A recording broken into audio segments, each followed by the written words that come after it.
सभी भक्तों को श्री शिवाय नमस्तुभ्याम हर हर महादेव। आज से अलवर में श्री त्याग शिव महापुराण कथा प्रारंभ हो गई है, जिसमें गुरुजी ने संतान प्राप्ति के लिए उपाय बताया। इसमें 4 उपाय उन्होंने एक साथ बताए हैं जो कि आप कर सकते हैं। साथ ही साथ में उन्होंने ये भी बताया कि क्यों सफ़ेद आंकड़े की जड़ वाला आपका ये उपाय सफल नहीं हो पाया, आपसे क्या गलतियां हो गई थी जिस वजह से आपका ये उपाय सफल नहीं हो पाया। आगे आपको वीडियो में बताएंगे कि किन गलतियों से आपका ये उपाय सफल नहीं हुआ होगा।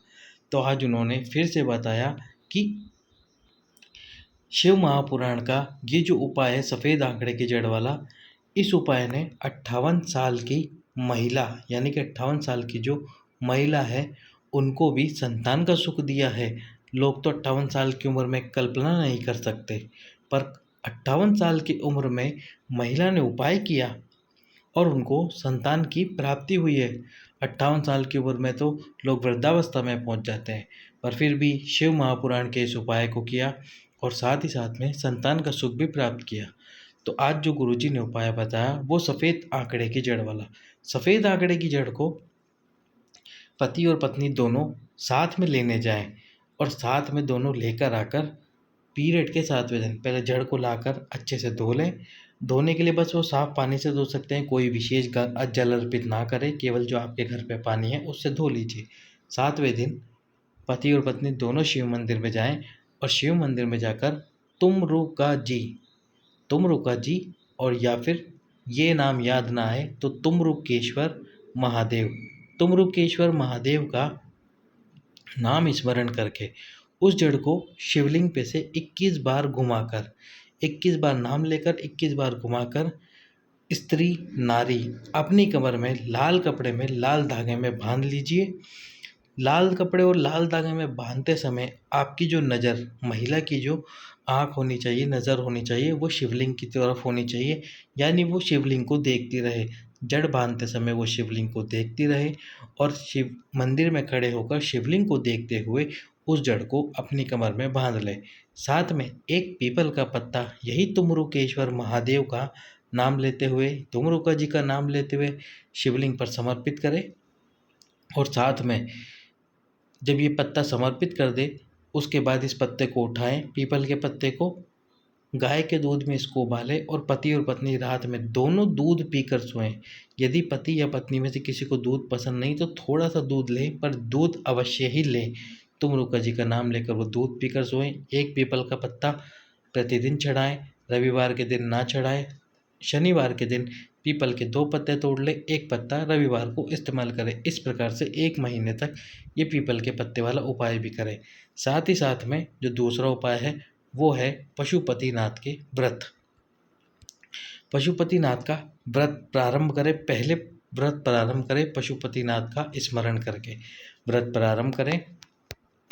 जब क्योंकि ये 5 व्रत होते हैं और 5 व्रत लगभग पूर्ण होने में 1 महीना अवश्य ही लगता है। 1 महीने के अंदर अंदर या फिर 1 महीने से ज़्यादा भी लग सकता है, या तो 1 महीने में पूर्ण हो जाएंगे या 1 महीने से ज़्यादा भी लगेगा। और जो महिलाओं का पीरियड सर्कल होता है यानी जो पीरियड साइकिल होती है तो 21 दिन की होती है, तो एक बार इन 5 व्रत में से किसी न किसी एक व्रत से पहले या बाद में उनको रजस्वला वाला धर्म पीरियड अवश्य आएगा।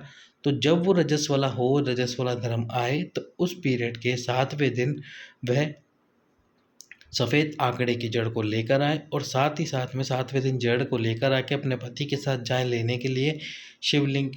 शिव जी के मंदिर में जाएं और शिव जी के मंदिर में जैसा भी आपको उपाय बताया है उस प्रकार ये सफ़ेद आंकड़े की जड़ का उपाय करें। जब आप पशुपति व्रत कर रहे हों और पशुपति व्रत करते समय दूसरे या तीसरे व्रत में या पहले व्रत में, जिस भी व्रत में आपका पीरियड आए उसमें करें। पशुपति व्रत कैसे करना है उसकी जानकारी, 5 सोमवार का ये व्रत है।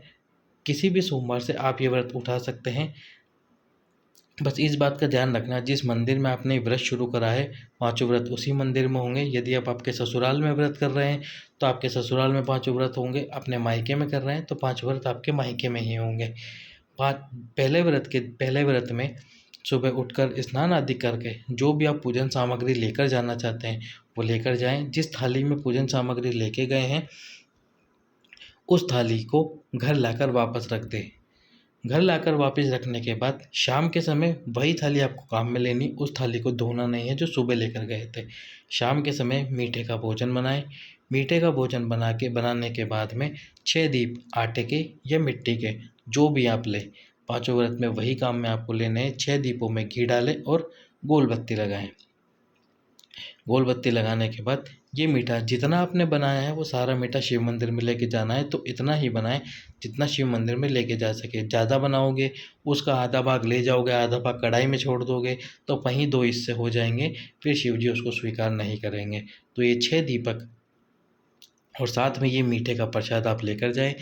मंदिर में जाएं तो आपको शाम के समय अभिषेक नहीं करना है, बस जल से थोड़ा सा छींटन कर दीजिए भगवान शंकर पे और उसके बाद आपकी पूजा प्रारंभ कर दीजिए। 6 दीपक थाली से नीचे उतारें मंदिर के अंदर। 5 दीपकों को भगवान शंकर के सम्मुख में प्रज्वलित करें और जो मीठे का प्रसाद बनाया है उसके 3 हिस्से करें। पहले प्रसाद के 3 हिस्से करें, बाद में दीपक प्रज्वलित करें। जब आप प्रसाद के 3 हिस्से कर दें उसके बाद प्रज्वलित करें 5 दीप। 6वें दीप को जलाना नहीं है, प्रज्वलित नहीं करना है।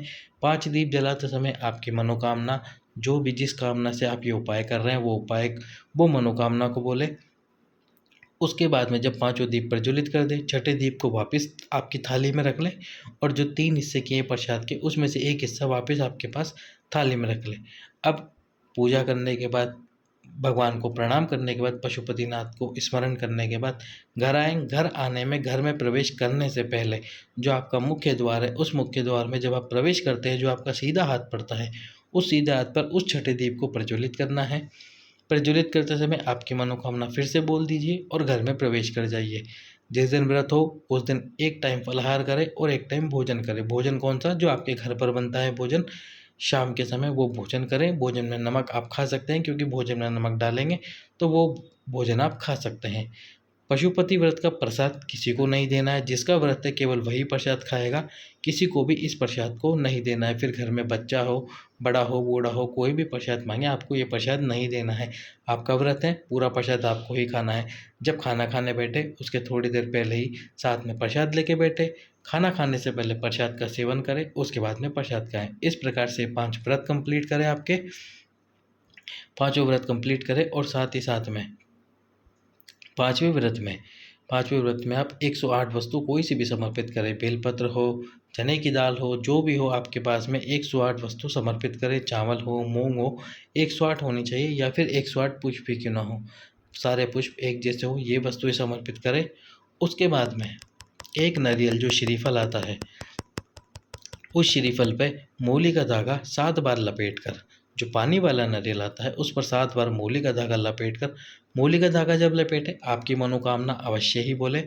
मनोकामना बोलते हुए मूली का धागा लपेटे और भगवान शंकर के शिवलिंग को नारियल केवल स्पर्श करा के वहीं उनके पास में उस नारियल को रख दे।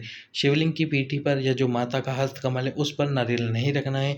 यदि उस पर आप नारियल रख देते हैं भूल से भी तो आपके घर में दरिद्रता का वास होगा, घर में किसी न किसी को रोग अवश्य ही होगा। इस बात का विशेष ध्यान रखें। इस प्रकार पशुपति व्रत करें और ये पशुपति व्रत और सफ़ेद आंकड़े की जड़ के साथ में ही प्रतिदिन भगवान शंकर को 1 कलश जल समर्पित करें और उस जल का सेवन करते रहें। पूरे कलश का नहीं, पर थोड़ा सा जल अवश्य पिएं। साथ में एक बेलपत्र भी समर्पित करें और उस बेलपत्र भी खाएं। जिस दिन आपका व्रत हो उस दिन उस बेलपत्र को ना खाएं।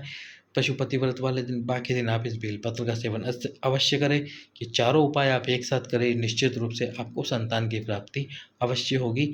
ये उपाय आज की कथा में गुरुजी ने बताया है।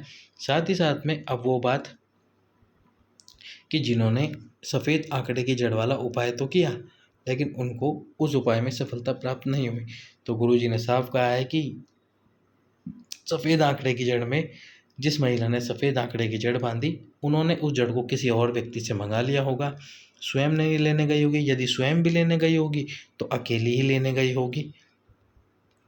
तो इस बात का विशेष ध्यान रखना है कि सफ़ेद आंकड़े की जड़ पति और पत्नी दोनों को लेने जाना है। जब मंदिर में जाओगे उपाय करने तब भी पति और पत्नी दोनों ही होने चाहिए। पति और पत्नी दोनों मंदिर में जाएं और पति और पत्नी दोनों ही जड़ लेने जाएं। कैसे न तैसे समय निकाल कर जड़ लेने जाएं और साथ में पति और पत्नी दोनों मंदिर में जाएं। ये गलतियां आप नहीं करेंगे तो निश्चित रूप से आपका ये उपाय सफल होगा और आपको संतान की प्राप्ति भी अवश्य ही होगी। सभी भक्तों को श्री शिवाय नमस्तुभ्याम। हर हर महा